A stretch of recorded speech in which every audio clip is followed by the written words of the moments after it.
Hello everybody, मैं आशीष कुमार आप लोगों का SKBIC यूट्यूब चैनल में हार्दिक स्वागत करता हूं। आज मैं क्लास 12th के सब्जेक्ट इंग्लिश पोएट्री में chapter first character of a happy life पढ़ाएंगे। Character of a happy life की हम व्याख्या हिंदी और इंग्लिश दोनों में बताएंगे। फिलहाल हम यह समझते हैं कि कैरेक्टर ऑफ हैप्पी लाइफ का मतलब क्या होता है, मीन्स क्या होता है। कैरेक्टर का मतलब होता है लक्षण या स्वभाव, आप विशेषताएं भी कर सकते हैं। ऑफ अ हैप्पी लाइफ एक प्रसन्न जिंदगी की, एक प्रसन्न जीवन, सुखी जीवन, एक सुखी जीवन की लक्षण क्या होता है, स्वभाव क्या होता है, इसको जो है कविता के माध्यम से सर हेनरी वॉर्टन ने कंपोज किया है। तो अगर कविता की बात कर दी जाए तो यह कैरेक्टर ऑफ हैप्पी लाइफ यह जो है कि 6 स्टैंजा में बटा हुआ है, 6 स्टैंजा में बटा हुआ है। और दूसरी बात अगर देखी जाए तो हर स्टैंजा 4 लाइन्स की है, मतलब 4 लाइन की एक स्टैंजा है। और तीसरी बात यह है कि यह एक प्रकार का लिरिक है, यह एक प्रकार का लिरिक है। यह लिरिक क्यों है? क्योंकि एक छोटी कविता है तो इसे हम लिरिक कह सकते हैं। और character of a happy life के पोएट कौन है? Sir Henry Wharton. तो हम बच्चों आपको फर्स्ट स्टैंजा की व्याख्या हिंदी और इंग्लिश में करेंगे, जिसको हम ध्यान से देखेंगे कि रेफरेंस, कॉन्टेक्स्ट और एक्सप्लेनेशन क्या होता है। ठीक है, तो अब देखते हैं कि इसकी हिंदी और इंग्लिश क्या होती है। सबसे पहले रेफरेंस में आपको तो पता है कि रेफरेंस को हम इस स्टैंजा का किस प्रकार से करते हैं। तो रेफरेंस में हम लिखेंगे कि these line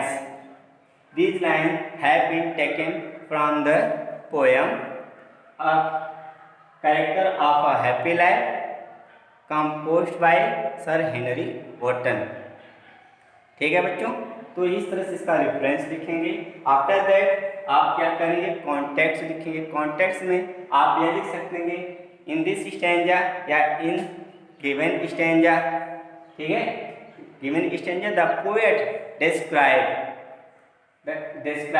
quality of a happy life या characteristic of a happy life.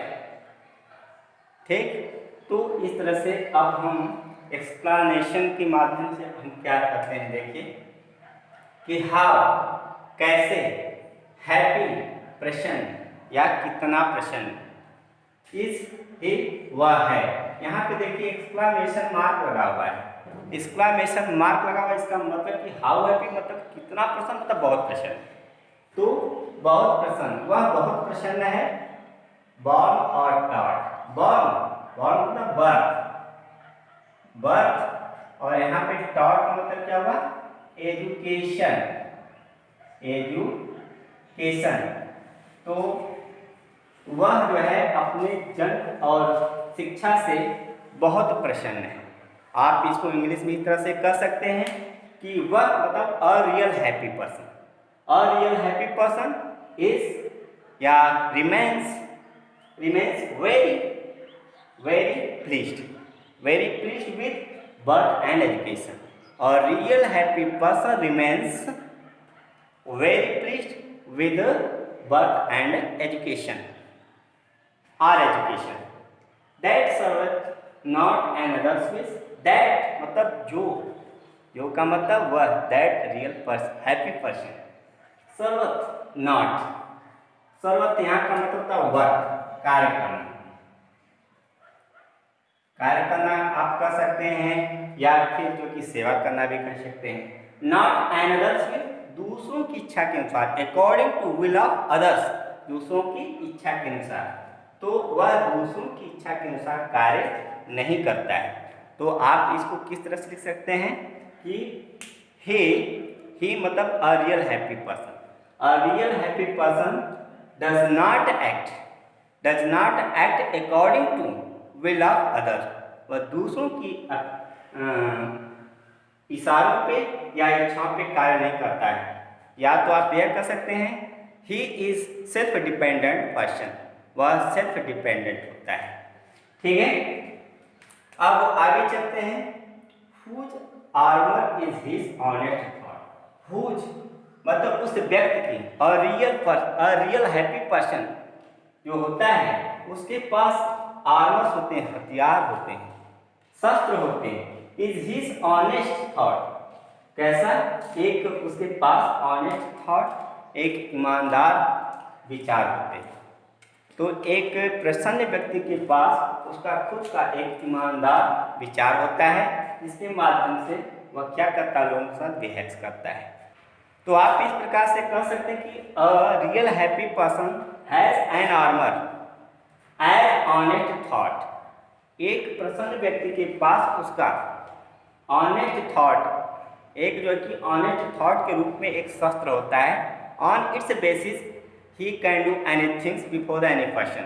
वह इस बेस के आधार पर कुछ भी दूसरों के सामने बिहेव करता है, व्यवहार करता है। And simple truth is utmost skill. और जो सिंपल ट्रूथ, सरल जो उसका ट्रूथ होता है, सत्य, मतलब एक सरल सत्य होता है। इस अटमोस्ट स्किल, एक सर्वोत्तम योग्यता। अटमोस्ट का यहाँ पे मतलब क्या होता है? बेस्ट। और इसकी का मतलब यहाँ पे एबिलिटी। तो उसकी जो सर्वोत्तम योग्यता है उसका क्या होता है? एक सरल सत्य होता है। इस प्रकार से आप कह सकते हैं कि a real happy person has the best ability on its basis he can do anythings as a good behave before the any person. Okay, तो इस तरह से इस स्टैंजा का अर्थ, व्याख्या हिंदी और इंग्लिश में मैंने आपको समझाया। आशा करता हूँ कि आप समझ भी गए होंगे। Thank you so much for this watching video.